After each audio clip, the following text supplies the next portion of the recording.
Hello students, welcome again. आज के video में हम क्लास 12 सेमेस्टर 3 इंग्लिश बी के सेशन 2025 टू 26 के क्वेश्चन पेपर को सॉल्व करने जा रहे हैं। हिंदी ए के पेपर की तरह ही इस पेपर में भी कुछ प्रश्नों को लेकर बच्चों के मन में डाउट्स हैं, इसलिए आज की वीडियो में मैं आपके सभी डाउट्स को दूर करने की कोशिश करूंगी ताकि आप भी निश्चिंत हो सकें कि आपने एग्जाम में कितने मार्क्स के क्वेश्चन सही किए हैं और आपके कितने क्वेश्चन रॉन्ग हुए हैं। उम्मीद करती हूँ कि आपने ज़्यादातर क्वेश्चन के सही आंसर ही दिए होंगे। First question is when Kalam's father took him to the old mosque in their locality for evening prayers. कलाम, जब कलाम के पिता कलाम को इवनिंग प्रेयर के लिए अपनी लोकेलिटी के एक पुराने से मस्जिद में ले जाते थे, उस समय Kalam, right answer is option C, did not understand the meaning of a single Arabic word that was chanted. उस समय कलाम को उस अरबी भाषा में की जाने वाली प्रेयर का एक सिंगल वर्ड का मीनिंग भी नहीं आता था, वो प्रेयर जो कि मस्जिद में चैंट की जाती थी। Next question is the girl whom the narrator saw coming down the platform was selling. लड़की जिसे कि नरेटर ने प्लेटफॉर्म में आते देखा था, वो क्या बेच रही थी? Right answer is option B, cane basket. Next question is she was nothing to me, the speaker was. वह मेरी कुछ भी नहीं थी, इस लाइन का स्पीकर कौन है? Right answer is option B, the tea stall owner, चाय की दुकान का मालिक। Next question is the girl had a pale skin and dash troubled eyes. लड़की गोरी थी और उसकी आंखें कैसी थी? Right answer is option C, dark, उसकी आंखें काली थी। Next question is the narrator of the night train at Deoli used to visit Dehra in. The night train at Deoli का नरेटर जो है वो देहरा जाया करता था, किस मौसम में? Right answer is option C, summer, गर्मी के मौसम में।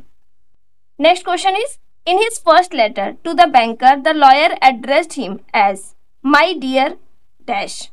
लॉयर जब कारावास में था तो उसने बैंकर को एक लेटर लिखा था। उस लेटर की शुरुआत में उसने क्या लिखा था? my dear, right answer is option B, jailer. उसने लेटर की शुरुआत में लिखा था my dear jailer. Next question is fill in the blanks underneath with correct option. The period of solitary confinement which was the young lawyer choose for himself commenced at 12 o'clock from dash and would end at 12 o'clock on dash. वो solitary confinement जो कि young lawyer ने अपने लिए choose किया था, वो कब से शुरू होकर कब तक खत्म होने वाला था? Right answer is option A, November 14, 1870 to November 14, 1885। Next question is choose the appropriate reason for the following assertion. दिए गए असर्शन के लिए सही रीजन चुनना है। The young lawyer renounced the 2 millions which he had once dreamed of as paradise but despised later. Young lawyer ने वो 2 millions लेने से मना कर दिया जो कि उसे कभी स्वर्ग के सपने जैसा लगता था, लेकिन बाद में वो उससे नफरत करने लगा। इसका सही रीजन क्या है? Right answer is option D, he realized how fleeting, futile and illusory material wealth and worldly pleasures were. क्योंकि उसे रियलाइज हो गया था कि सांसारिक धन दौलत और सांसारिक सुख ये सब यूजलेस और भ्रम पैदा करने वाले हैं। Next question is rearrange the following statements in the correct order and select the correct option. 4 sentence दिए हुए हैं, इनको रीअरेंज करना है, यानी इन्हें सही क्रम में सजाना है। Right answer is option C, 2, 4, 1, 3। First sentence, Kalam's father took him to an old mosque in their locality for evening prayers and his father came out of the mosque after the prayers. Second line, people of different religions would be waiting for his father when he came out of the mosque. Third line, they offered him bowls of water into which his father would dip his fingertips and say a prayer. And last line, this would cure the invalids who would return to his father to thank him. Next question is Kalam's ancestral house was built in the middle of. Kalam का पुश्तैनी घर कब बना था? Right answer is option D, in the middle of 19th century. Next question is a grey baboon sits statue like alone. एक grey baboon statue की तरह बैठा हुआ है, क्या कर रहा है वो? Right answer is option B, here the baboon is perching on the trees crest observing the sunrise. यहाँ पे बैबून ट्री के ऊपरी हिस्से पे बैठ के सनराइज को देख रहा है। Next question is the poetess in our casuarina tree wishes to preserve the tree through her. Our casuarina tree poem में पोएटिस उस पेड़ को प्रिजर्व करना चाहती है, किसके द्वारा? Right answer is option D, poetry. कुछ बच्चों को इस क्वेश्चन के आंसर में डाउट है, उन्हें लगता है कि इसका आंसर मेमोरी होगा, पर इसका राइट आंसर पोएट्री होगा।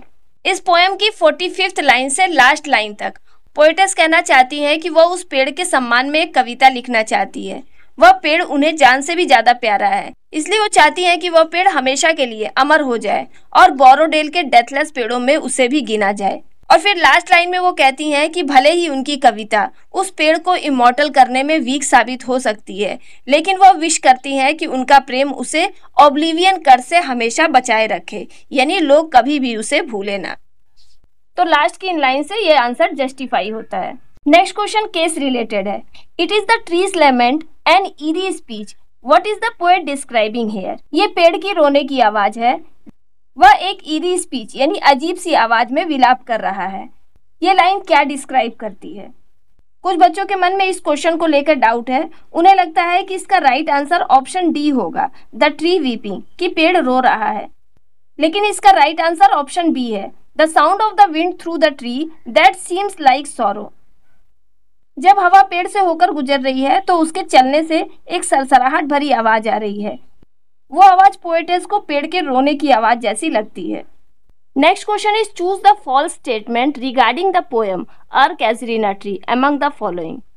आर कैजुरीना ट्री पोएम से जुड़े हुए कुछ स्टेटमेंट यहाँ पे दिए हुए हैं, इनमें से आपको चूज करना है कि कौन सा स्टेटमेंट रॉन्ग है। राइट आंसर ऑप्शन सी है, the poetess is writing the poem in her childhood, कि पोएटेस ने ये पोएम अपने बचपन में लिखा है, जबकि पोएटेस ने ये पोएम तब लिखी जब वो अपने नेटिव क्लाइम से दूर विदेश में थी। Next question is the casuarina tree in the poem is a symbol of. इस पोएम में कैजुरीना ट्री किस बात का सिंबल है? इस क्वेश्चन को लेकर भी बच्चों के मन में बहुत ज्यादा डाउट है। किसी को लगता है कि इसका आंसर लोनलीनेस एंड आइसोलेशन होगा, किसी को लगता है चेंज एंड इम्परमानेंस होगा। लेकिन यहाँ पर क्वेश्चन में बोला गया है कि पोएम में कैजुरीना ट्री किस बात का सिंबल है, तो इसका राइट आंसर होगा option C, strength and resilience. Poem की स्टार्टिंग की 1 to 6 लाइंस में पेड़ की स्ट्रेंथ को बताया गया है कि किस प्रकार कैजुरीना ट्री को चारों ओर से एक क्रीपर ने अजगर के समान जकड़ कर रखा है और उसके कारण पेड़ पर काफी सारे स्कार्स भी आ गए हैं, लेकिन फिर भी उस पेड़ ने उस क्रीपर को एक स्कार्फ की तरह धारण करके रखा है। ये लाइंस पेड़ की स्ट्रेंथ और रिसाइलेंस को प्रकट करती है। Next question is in the happy isles Ulysses hopes to meet. Happy isles में यूलिसिस किससे मिलने की उम्मीद करता है? Right answer is option D, Achilles. Next question is according to Ulysses his son Telemachus is. Ulysses के अनुसार उसके बेटे टेलीमैकस में क्या खूबियां हैं? Right answer is option A, well loved and judicious. वो सबका प्रिय है और बहुत समझदार है। नेक्स्ट क्वेश्चन में 2 स्टेटमेंट दिए गए हैं। पहला स्टेटमेंट है, in the poem Ulysses compares himself to a sword that will rust unburnished if left unused. Ulysses poem में यूलिसिस ने अपने आप को एक ऐसी तलवार से कंपेयर किया है जिसे अगर यूज ना किया जाए तो उसमें जंग लग जाएगी। और statement 2, he urge his mariner to sail eastward towards the rising sun in search of new adventures. Ulysses अपने मैरिनर्स को कहता है कि उन्हें ईस्टवर्ड की ओर जाना चाहिए जहां से सनराइज होता है और नए एडवेंचर्स की तलाश करनी चाहिए। Right answer is option B, statement 1 is true and statement 2 is false. Next question is what is Ulysses attitude towards his old age. Ulysses का अपनी ओल्ड एज को लेकर क्या दृष्टिकोण है? Right answer is option B, he feels bored and restless. वो bore हो रहा है और बेचैन महसूस कर रहा है। Next question is to strive to seek to find and not to dash. Right answer is option D, yield. ये पोएम की लास्ट लाइन है। इसमें यूलिसिस अपनी इच्छा प्रकट करता है कि वह मरते दम तक प्रयास करना चाहता है, नई खोज करना चाहता है, कुछ नया पाना चाहता है और हार मानना नहीं चाहता है। Next question is and there isn't anything more the sea can do to me. अब समुद्र मुझे और ज्यादा नुकसान नहीं पहुंचा सकता। Words were uttered by Maurya after. ये शब्द मौर्या बोलती है कब? Right answer is option D, Bartley was found dead. जब बाटली की मृत्यु हो जाती है और बाटली की लाश घर लाई जाती है। Next question is the only thing found from Michael's dead body was. वो चीजें जो कि माइकल की डेड बॉडी से पाई गई थी वो क्या थी? Right answer is option C, a shirt and a plain stocking. Next question is Kathleen and Nora hid the bundle in the turf loft because. Kathleen और नोरा ने बंडल को टर्फ लॉफ्ट में छुपा दिया था क्योंकि। Right answer is option C, they wanted to hide it from Maurya, क्योंकि वो नहीं चाहती थी कि मौर्य उन्हें देखे, क्योंकि वे मौर्य से उसे छिपाना चाहती थी। Next question is read the following sentences carefully and choose the correct set of true और false from the options given below. नीचे दिए गए सेंटेंसेस को ध्यान से पढ़ना है और उनमें से कौन सा सेंटेंस सही है और कौन सा सेंटेंस गलत है उसे चूज करना है। First sentence, Bartley is Maurya's only living son at the end of the play. Play के एंड में बार्टली मौर्य का एकमात्र जीवित बेटा है। यह स्टेटमेंट फॉल्स है।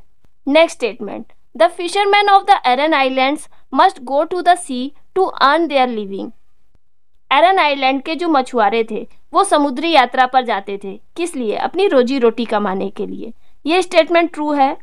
Third statement, the riders to the sea is a tragedy written in one act. Riders to the sea one act में लिखी गई ट्रेजेडी है। ये स्टेटमेंट भी ट्रू है। और fourth statement, the sea finally claims all the members of Maurya's family. Finally sea Maurya के family के सभी मेंबर्स पर अपना अधिकार जमा लेता है, मीन्स उसके सभी फैमिली मेंबर्स को खत्म कर देता है। ये स्टेटमेंट फॉल्स है क्योंकि प्ले के एंड में मौर्य, कैथलीन और नोरा ये तीनों जिंदा रह जाती हैं। So right answer is option D, false, true, true, false. Next question is assertion and reason based. assertion is the sea in the play is both a giver and a taker. इस play में समुद्र दोनों ही है, देने वाला भी और लेने वाला भी। Reason, the sea provides livelihood but also brings repeated death to Maurya's family. समुद्र मौर्य के परिवार को रोजी रोटी देता था, लेकिन साथ ही साथ उसने लगातार मृत्यु भी उन्हें प्रदान की। Right answer is option A, both A and R are true and R is the correct explanation of A. A और आर दोनों ही सही है और आर ए का सही एक्सप्लेनेशन है। Next question is, in the last 2 years of his confinement, the prisoner read an immense quantity of books, quite indiscriminately. Use the verb form of confinement. इस line में confinement का verb form use करना है। confinement का verb form होगा confined. Right answer is option A. इस question को लेकर भी कुछ बच्चों के मन में डाउट है। उन्हें लगता है कि ऑप्शन बी राइट होगा क्योंकि confined वर्ड उसमें भी यूज हुआ है, लेकिन सेकेंड सेंटेंस में कहा गया है कि in the last 2 years when the prisoner was confined. अंतिम 2 सालों में जब कैदी को कन्फाइंड किया गया था। तो इस लाइन को पढ़ने से लगता है कि लास्ट 2 years में ही प्रिजनर कारावास में था। और ऑप्शन ए में in the last 2 years when the prisoner remained confined, पिछले 2 साल जब प्रिजनर कारावास में रह रहा था। तो ऑप्शन नंबर ए ही राइट आंसर है। Next question is, I was born into a middle class family. It was a Tamil family. It was in the island town of Rameshwaram. Join into simple sentence. इन तीनों ही sentence को एक simple sentence में join करना है। Right answer is option D, I was born into a middle class Tamil family in the island town of Rameshwaram. Next question is, I was nervous and anxious as the train drew into Delhi. Split into 2 simple sentence. इस sentence को split करना है 2 simple sentence में। Right answer is option A. The train drew into Delhi, full stop. I was nervous and anxious. Next question is, are you sure you don't want a basket? She said. Change the mode of narration. इसे indirect speech में change करना है। Right answer is option C. She inquired of the narrator if he was sure that he didn't want a basket. Next question is, I had to run back to my compartment. The carriage shuddered and jolted forward. Join into complex sentence. Right answer is option D. As the carriage shuddered and jolted forward, I had to run back to my compartment. Next question is, read the passage given below carefully and choose the correct alternatives. अब एक unseen paragraph दिया गया है जिसे ध्यान से पढ़ना है और सही ऑप्शंस को चूज करना है।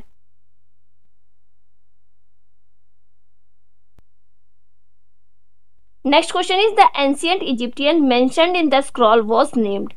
Ancient Egyptian का नाम जो कि स्क्रॉल में मेंशन था। Right answer is option D, Nebra. Next question is when did professor Shonku receive the parcel? Professor Shonku ने पार्सल कब रिसीव किया? Right answer is option B, one winter evening. Next question is choose the synonym of the word surprise as used in the story. Surprise word का synonym जो कि इस passage में use हुआ है उसको चूज करना है। Right answer is option B, astonishment. ये वर्ड पैराग्राफ में यूज हुआ है। Next question is the parcel contained a scroll and a small dash box. Parcel में एक स्क्रॉल था और एक छोटा सा बॉक्स था, किसका? Right answer is option C, stone. Next question is who sent the parcel to professor Shonku. Professor Shonku को पार्सल किसने भेजा था? Right answer is option B, a friend from Cairo. Next question में दो स्टेटमेंट दिए हुए हैं। Statement 1, the scroll and the powder were missing next morning. Next morning scroll और पाउडर दोनों ही मिसिंग थे। Statement 2, professor Shonku handed them over to a government official. Professor Shonku ने उन्हें एक गवर्नमेंट ऑफिशियल को हैंड ओवर कर दिया था। Right answer is option A, only statement 1 is true. केवल पहला स्टेटमेंट सही है, दूसरा स्टेटमेंट रॉन्ग है। Next question is what did professor Shonku do after noticing strange events. Strange events को नोटिस करने के बाद प्रोफेसर शोंकू ने क्या किया? Right answer is option C, wrote a journal entry. उन्होंने एक जर्नल एंट्री लिखी। Next question is according to professor Shonku science opens door but sometime it opens the dash ones. Professor Shonku के अनुसार विज्ञान दरवाजे खोलता है लेकिन कभी कभी वो कैसे दरवाजे खोल देता है? Right answer is option D, wrong, गलत दरवाजे। नेक्स्ट क्वेश्चन भी स्टेटमेंट बेस्ड है। Statement 1, the powder brought a piece of dead plant tissue back to life. Powder ने एक मरे हुए पौधे के टिश्यू को फिर से जीवित कर दिया था। Statement 2, professor Shonku discovered the powder was made of sand from the Sahara. Professor Shonku ने डिस्कवर किया कि वो पाउडर सहारा की रेत से बना था। Right answer is option B, only statement 1 is true. केवल स्टेटमेंट 1 ही सही है, स्टेटमेंट 2 रॉन्ग है। And the last question, choose the antonym of the word appeared from the passage. Appeared शब्द का एंटोनिम यानी विलोम शब्द जो कि पैसेज में मेंशन है। Right answer is option A, vanished. बहुत से बच्चों ने सोचा कि अपीयर्ड का ऑपोजिट तो डिसअपीयर्ड होता है, तो उन्होंने डिसअपीयर्ड पर टिक कर दिया। लेकिन यहाँ पर उसी वर्ड के बारे में कहा गया है जो कि पैसेज में यूज हुआ है, तो पैसेज में डिसअपीयर्ड वर्ड यूज नहीं हुआ है बल्कि वैनिश्ड वर्ड यूज हुआ है। तो राइट आंसर ऑप्शन ए होगा। तो ये था सेमेस्टर 3 इंग्लिश बी का 2025 टू 26 का सॉल्व क्वेश्चन पेपर। उम्मीद करती हूँ कि आपने ज़्यादातर क्वेश्चंस के सही आंसर दिए होंगे। तो आपने अपने एग्जाम में कितने मार्क्स स्कोर किए ये मुझे कमेंट करके बताइएगा। साथ ही मैंने जो आपको नोट्स दिए थे उससे आपको कितनी मदद मिली ये भी मुझे कमेंट करके बताइएगा। और वीडियो पसंद आई हो तो इसे लाइक कीजिएगा। जल्द ही मिलते हैं सेमेस्टर 4 में।